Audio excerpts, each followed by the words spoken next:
Hello, ഞാൻ Sherry. Kerala administrative service എന്ന പേരിൽ കേരളത്തിൽ സർക്കാർ ഉദ്യോഗസ്ഥരുടെ മേൽത്തട്ടുകളിൽ പുതിയ തരം നിയമനത്തിനുള്ള സാധ്യത വരികയാണ്. അതിൻ്റെ ചട്ടം ഈ വരുന്ന ദിവസം തന്നെ പുറത്തിറങ്ങും.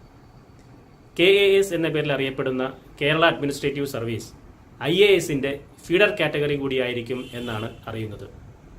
കേരളത്തിൽ ഇന്ന് നിരവധി ഉദ്യോഗാർത്ഥികൾ കേരള അഡ്മിനിസ്ട്രേറ്റീവ് സർവീസിൽ കയറുന്നതിനു വേണ്ടി പരിശീലനത്തിന് തയ്യാറെടുത്തു വരികയാണ്.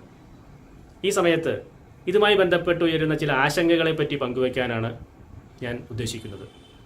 കേരള അഡ്മിനിസ്ട്രേറ്റീവ് സർവീസിലെ നിയമന രീതി എന്ന് പറയുന്നത് അഭിമുഖത്തിൻ്റെയും എഴുത്തു പരീക്ഷയുടെയുമൊക്കെ അടിസ്ഥാനത്തിലാണ്. സാധാരണ ഏതൊരു പരീക്ഷയും നടത്തുന്നത് പോലെ എഴുത്തു പരീക്ഷ നടത്തി അതിൽ നിന്ന് തിരഞ്ഞെടുക്കപ്പെടുന്ന ആളുകളെ അഭിമുഖത്തിന് ക്ഷണിച്ച് അങ്ങനെയാണ് പട്ടിക പ്രസിദ്ധീകരിക്കുന്നത്. ഇത് 3 സ്ട്രീമായിട്ടാണ്, 3 ശ്രേണികളായിട്ടാണ് കേരള അഡ്മിനിസ്ട്രേറ്റീവ് സർവീസിൽ നിയമനം നടക്കുന്നത്. ഒന്നാമത്തെ ശ്രേണിയിൽ മുമ്പ് സൂചിപ്പിച്ചതുപോലെ സംവരണമെല്ലാം നൽകി എഴുത്തു പരീക്ഷയുടെയും അഭിമുഖത്തിൻ്റെയും അടിസ്ഥാനത്തിൽ തിരഞ്ഞെടുക്കപ്പെടുന്ന ആളുകളെ സംവരണ പട്ടികയിൽ ഉൾപ്പെടേണ്ടവരാണെങ്കിൽ അങ്ങനെ ഉൾപ്പെടുത്തി നിയമനം നടക്കുന്നു. സംവരണത്തിൻ്റെ കാര്യം പറയുമ്പോൾ 1992 മണ്ഡൽ കമ്മീഷൻ റിപ്പോർട്ടിനെ തുടർന്നുണ്ടായ സുപ്രീം കോടതി വിധിയുടെ അടിസ്ഥാനത്തിൽ OBC കാറ്റഗറിക്ക് പിന്നാക്ക വിഭാഗങ്ങൾക്ക് 27% സംവരണം ഇന്ന് സംവരണ നിയമനങ്ങളിൽ, സർക്കാർ നിയമനങ്ങളിൽ നൽകിപ്പോരുന്നുണ്ട്. അതുമായി ബന്ധപ്പെട്ട് വേണം ഇതിനെ സൂചിപ്പിക്കാൻ.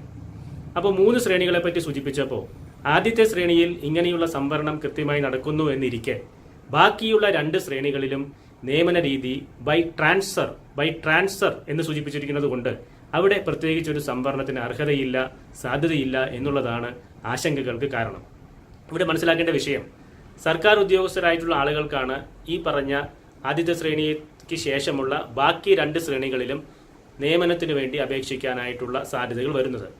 അങ്ങനെ വരുന്ന സമയത്ത് അവരുടെ നിയമനം നേരിട്ടുള്ള എഴുത്തു പരീക്ഷയുടെയും അഭിമുഖത്തിൻ്റെയും അടിസ്ഥാനത്തിലാണ് എന്നിരിക്കെ പോലും ആ നിയമനത്തിന് ഉപയോഗിച്ചിരിക്കുന്ന പേര് ബൈ ട്രാൻസ്ഫർ എന്നായതുകൊണ്ട് അവിടെ ഇനിയും ഒരു സംവരണത്തിന് ആവശ്യമില്ല എന്നാണ് ഇപ്പോഴുള്ള പുതിയ നിഗമനങ്ങൾ.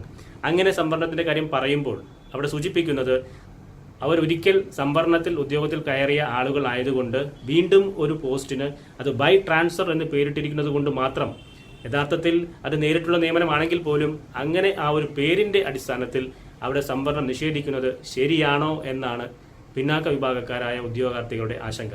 എടുത്തു പറയേണ്ട മറ്റൊരു കാര്യം, ഒരുപക്ഷെ ഏതെങ്കിലും ഒരു ഉദ്യോഗാർത്ഥി പിന്നാക്ക വിഭാഗത്തിൽപ്പെട്ട ആളാണെങ്കിൽ പോലും അദ്ദേഹം നേരിട്ട് മെറിറ്റിൽ ഉദ്യോഗത്തിൽ കയറിയാൽ വീണ്ടും ഇവിടെ നേരിട്ടുള്ള മറ്റൊരു നിയമനമായ KASന്റെ 2-3 സ്ട്രീമിൽ ഉൾപ്പെട്ട് ശ്രേണികളിൽ ഉൾപ്പെട്ട് നിയമനത്തിന് എത്തുമ്പോൾ അവിടെയും സംവരണം നിഷേധിക്കപ്പെടുകയാണ്. ചുരുക്കത്തിൽ ചോദ്യം ഇതാണ്, കേരള അഡ്മിനിസ്ട്രേറ്റീവ് സർവീസ് എന്ന് പറയുന്നത് ഇവിടെ IASന്റെ ഫീഡർ കാറ്റഗറിയായി കണക്കാക്കുമ്പോൾ അത്തരം ഉദ്യോഗങ്ങളിൽ പിന്നാക്ക വിഭാഗങ്ങൾക്കുള്ള പങ്കാളിത്തം കുറഞ്ഞു പോകുമോ എന്നതാണ് ന്യായമായ ചോദ്യം. ജനാധിപത്യം എന്ന് പറയുന്നത് ലെജിസ്ലേച്ചർ, ജുഡീഷ്യറി, എക്സിക്യൂട്ടീവ്, ഈ 3ന്റെയും സമ്മിശ്രമായ അധികാരത്തിൽ പങ്കാളിത്തം ലഭിക്കുന്ന ഒരു സംവിധാനമാണ് ശരിയായ ജനാധിപത്യം. ഇവിടെ എക്സിക്യൂട്ടീവിന്റെ ഭാഗമായി KASലൂടെ ഇനി വരുന്ന IASന്റെ ഫീഡർ കാറ്റഗറിയായി മാറാൻ സാധ്യതയുള്ള ഇത്തരം തസ്തികകളിലേക്ക് ആളുകളെ തിരഞ്ഞെടുക്കുമ്പോൾ അവിടെ പിന്നോക്ക വിഭാഗങ്ങൾക്ക് മതിയായ പ്രാതിനിധ്യം കിട്ടുന്നുണ്ടോ എന്ന ചോദ്യം ഉയരുമ്പോൾ അത് ലഭിക്കും, അത് കിട്ടുന്നുണ്ട് എന്ന് ഉറപ്പാക്കാൻ സംസ്ഥാന സർക്കാരിന് ബാധ്യതയുണ്ട് എന്ന് മാത്രം സൂചിപ്പിക്കുന്നു. നന്ദി.